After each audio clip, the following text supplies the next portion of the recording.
ত্রিপুরা প্রদেশ কংগ্রেসের বর্ধিত সভা। এই সভায় আমাদের প্রদেশ কংগ্রেসের কর্মকর্তা সদস্যরা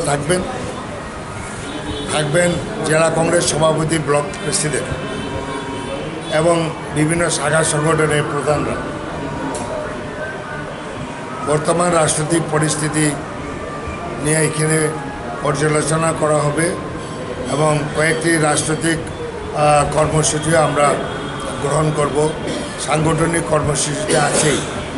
এবারে সামনে উপনির্বাচন হতে পারে, এটা নিয়েও আমাদের আলোচনা হবে, কিভাবে আমরা লড়াই করব, ফেস করব ইত্যাদি নিয়ে আমরা আলোচনা। এবং রাজ্যে যে রাজনৈতিক পরিস্থিতি, হামলা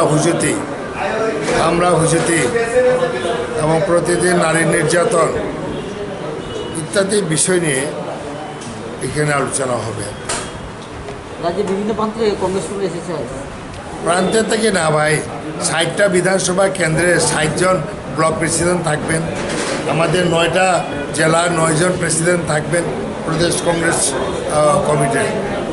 রাজ্যের সব প্রান্তের থেকে কখন আয় সম্মেলন হইলে, এটাও প্রান্তের থেকে, কিন্তু আমাদের কর্মকর্তারা আসবে।